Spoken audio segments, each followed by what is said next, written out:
Hello guys, welcome back to my YouTube channel. और इस video के अंदर हम पढ़ने वाले हैं क्लास 10th इंग्लिश की फर्स्ट फ्लाइट बुक का चैप्टर नंबर 1, जो कि है अ लेटर टू गॉड, जो कि लिखा है G.L. फ्लुएंटस ने। ओके, सो अब हम इस चैप्टर को स्टार्ट करते हैं। और यहाँ पे एक एक्टिविटी दी हुई है, अगर आप ये चाहें तो आप ये कर सकते हैं। The top of a hill, the only one in the entire valley, sat on the crest of a low hill. मतलब कि जो घर था, the one in the entire city, वो किस पे था? टॉप ऑफ द लो हिल पे था। मतलब कि क्रेस्ट का मतलब क्या था? टॉप ऑफ अ हिल।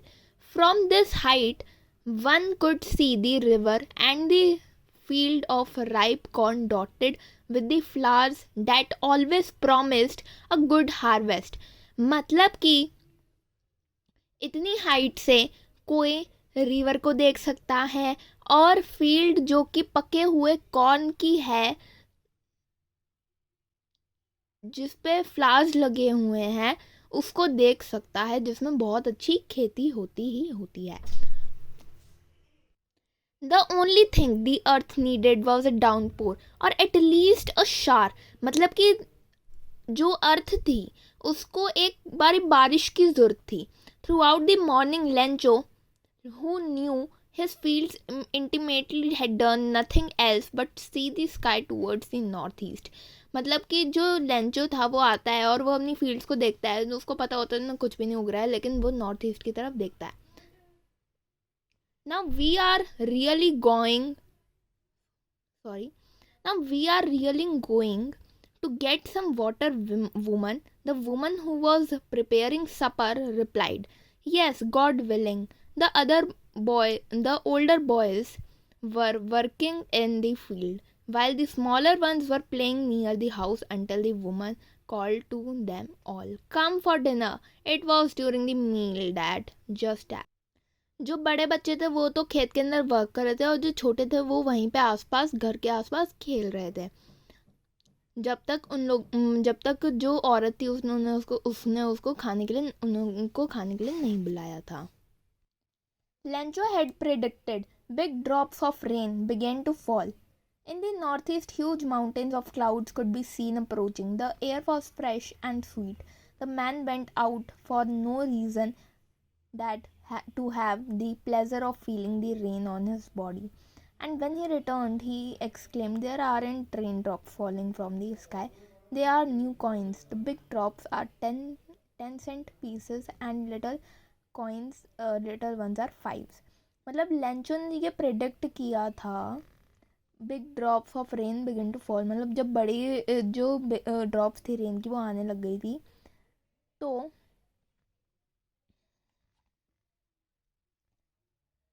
जो लेंचो होता है वो बाहर जाता है बारिश की ड्रॉप्स को फील करने के लिए, और वो कहता है कि ये जो हैं, ये बारिश की बूंदें नहीं है, ये कॉइन्स हैं, न्यू कॉइन्स हैं। और जो बिग वाले हैं वो 10 cent पीसेस हैं, और जो लिटल वंस हैं वो फाइव्स हैं।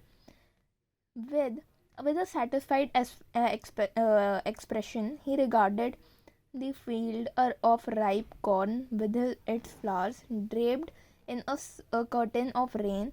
But suddenly a strong wind began to blow, and along with the rain very large hailstones begins to fall. मतलब बारिश हो रही थी और वो खेत भी अच्छा हो रहा था, लेकिन अचानक से ही तूफान आ जाता है और उसकी सारी की सारी क्रॉप्स खराब हो जाती हैं। हेलस्टोन्स मतलब ओले आ जाते हैं। These truly did resemble new silver coins. The boys, exposing themselves to the rain, ran out to collect the frozen pearls. मतलब जो ओले होते हैं उनके अंदर बर्फ़ नहीं गिरती है, तो वो जो थे जो बॉयज़ थे वो उनको कलेक्ट करने के लिए बाहर जाते हैं। It's really getting bad now, exclaimed by man, I hope it passes quickly. It did not pass quickly, मतलब जो लेंचो था वो सोच रहा था ये जल्दी से ख़त्म हो जाए, लेकिन वो जल्दी से ख़त्म नहीं हुआ। For an hour the hello rained on the house, मतलब कि ओले गिरते रहे 1 घंटे के लिए। The garden, the hill side, the cornfield, on the hall valley, the field was white. पूरे में हेल स्टोन्स हो गए थे, तो पूरी फील्ड वाइट हो गई थी। As it covered with salt, as if covered with salt, मतलब ऐसा लग रहा था कि जैसे नमक से कवर्ड है पूरी field. Not a leaf remained on the not a leaf remained on the trees, मतलब कि ट्रीज के ऊपर भी कोई लीफ नहीं था. सारे पत्ते झड़ चुके थे. The corn was totally destroyed, मतलब जो कॉर्न थे वो टोटली मतलब पूरे ख़राब हो चुके थे. फसल पूरी ख़राब हो चुकी थी. The flowers were gone from the plants, flowers भी मुरझा गए थे. Lencho's soul was filled with sadness, Lencho बहुत ज़्यादा दुखी हो गया था. When the storm had passed, जब स्टॉर्म चला गया, he stood in the middle of the field and said to his sons, a plague of locusts would have left more than this. The whole has left nothing.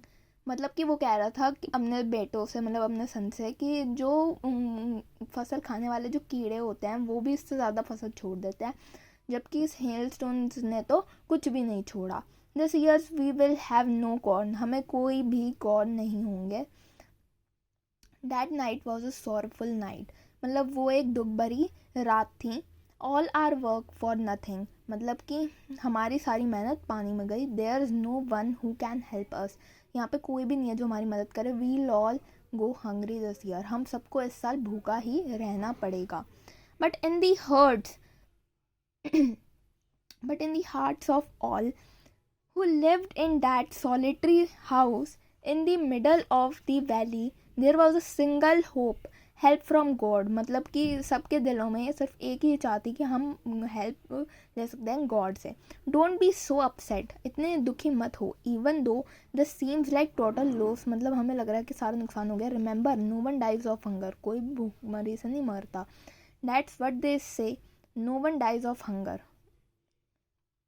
All through the night, Lencho thought only of is one hope, the help of God. मतलब वो सिर्फ God से help मिल सकती है इसी बारे में सोच रहा होता है. whose eyes as he had been instructed see everything, मतलब वो ये कहता है कि गॉड सब कुछ देखता है ऊपर से.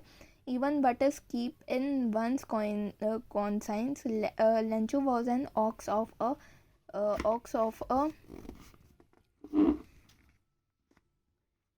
of a man working like an animal in the fields, but still he knew how to write. मतलब कि वो एक किसान था, लेकिन फिर भी उसे पता था कि लिखते कैसे. The following Sunday at daybreak he began to write a letter which he himself would carry to town and place in the mail. मतलब कि वो लेटर लिखने लगा, संडे था उस दिन, और वो लिखने लगा और वो खुद उसको टाउन तक लेके गया और उसने वो मेल में डाल दिया. I was nothing, it was nothing less than a letter to God. वो लेटर टू गॉड था, उससे ज़्यादा कुछ भी नहीं.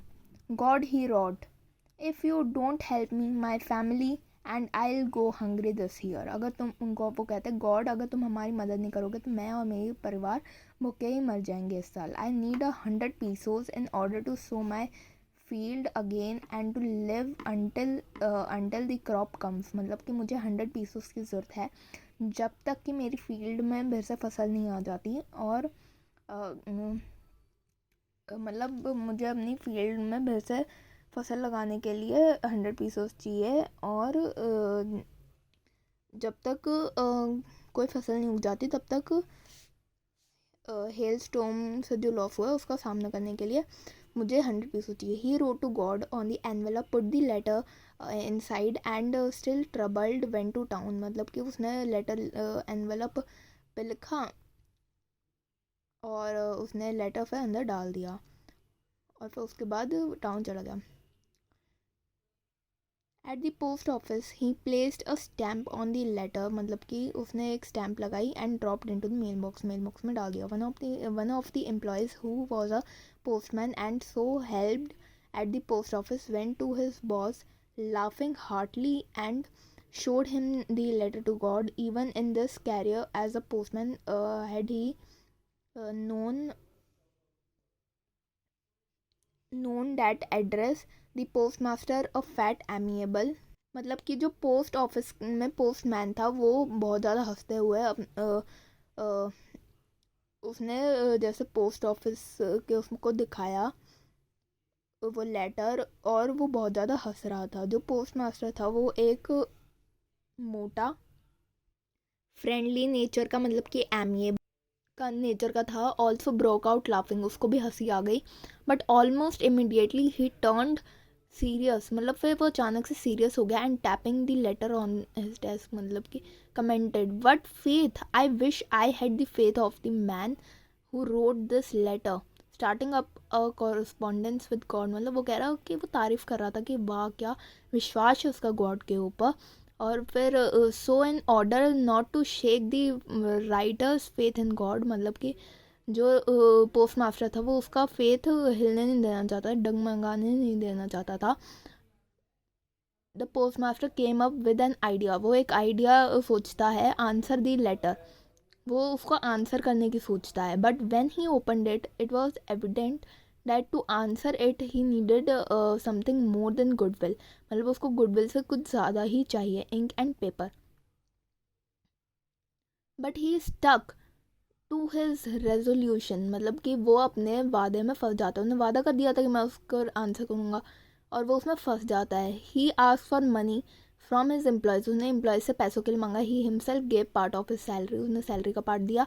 And several friends of his were oblige to give something for an act of charity, उनने हमने बाकी दोस्तों से भी पैसे मांगे। It was impossible for him to gather together the 100 pesos, so he was able to send the farmer only a more than half little more than half. He put the money in an envelope addressed to Lencho and with it a letter containing only a single word as a signature god, मतलब कि वो impossible था कि वो 100 pieces एक time पे दे दें, तो उसने 100 के आधे, मतलब 50 से थोड़ा सा ज़्यादा दिया, मतलब कि 70 पीसेस उसने दिए।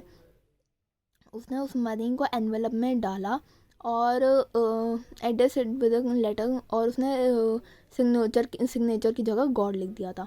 The following Sunday Lencho came a bit earlier than usual to ask if there was a letter for him. उस लेंचो आया थोड़ी जल्दी और उसने पूछा कि मेरे लिए कोई लेटर है क्या। It was the postman himself who handed the letter to him while the postmaster experiencing the contentment of a man who has performed a good deed, मतलब कि जो पोस्ट मास्टर था वो अंदर ही अंदर बहुत खुश था कि अभी मेरी शाबाशी होगी, वो खुश हो जाएगा पैसे देख के। Looked on from his office, Lencho showed not the slightest surprise on seeing the money, मतलब लेंचो को बिल्कुल हैरानी नहीं हुई कि भाई मुझे को पैसे मिले। वो एकदम नॉर्मल था कि हाँ भाई पैसे तो आने ही थे। सच was his confidence, but he became angry when he counted the money, जब उसने पैसे गिने तो वो गुस्सा हो गया। God could not have made a mistake, nor could he have denied Lencho what he had requested, मतलब वो जैसे जानता था कि गॉड मिस्टेक नहीं कर सकते, और ना ही nor could he have denied, ना ही उन्होंने मना किया होगा उसको पैसे देने से गॉड ने। Immediately Lencho went up to the window to ask for paper and ink, paper और इंक के लिए वो आस्क करता है। On the public writing table he started to write with much wrinkling of his brow, मतलब कि बहुत ज़्यादा उसके उस पर ब्रो पर रिंकल आ गए थे, मतलब बहुत ज़्यादा उसकी जो आईब्रोज थी उसमें ऐसे रिंकल्स आ गए थे गुस्से की वजह से, क्योंकि वह एंगर में था। और वो उसने लिखना शुरू किया। Caused by the affect he had to make to express his ideas, when he finished he went to the window to buy a stamp which he licked and then affixed to, उसने उसे चाटा थोड़ा सा, मतलब jeep touch करी हमने और उसको उसने लगा दिया on the envelope with a blow of his fist, अपनी फिस्ट की मदद से चिपका दिया उसने। The moment the letter fell into the mailbox, the postmaster went to open it. It said, God, of the money that I asked for, only 70 pesos reached me. Send me the rest since I need it very much. But don't send it to me through the mail because the post office employees are a bunch of crooks, Lencho said. Lencho. तो उसने कहा कि मतलब God, मुझे सिर्फ 70 pieces ही मिले और बाकी के आप भिजवा देना क्योंकि मुझे उनकी बहुत ज़्यादा ज़रूरत है, लेकिन आप मेल से मत भिजवाना क्योंकि जो पोस्ट ऑफिस के एम्प्लॉयज़ हैं वो धोखेबाज है, वो पैसे ले लेते हैं। ये स्टोरी थी। तो मतलब जो पोस्ट मास्टर था वो सोच रहा था कि वो खुश रहेगा, लेकिन वो एंग्री हो जाता है। तो इसके अंदर ये एक बात है, आयरनी भी है कही गई है। ये इसका सबसे इम्पोर्टेंट क्वेश्चन है जो फोर्थ है, who does Lencho think has taken the rest of the money, what is the irony in the situation. मतलब कि उसको लगा वो पोस्ट ऑफिस एम्प्लॉयज़ है जबकि उन्होंने ही उसको पैसे दिए, तो ये इसमें आयरनी है। सो यहीं पर हमारी ये वीडियो ख़त्म होती है guys. So if you like the video so please like share comment and subscribe to our YouTube channel. So bye guys.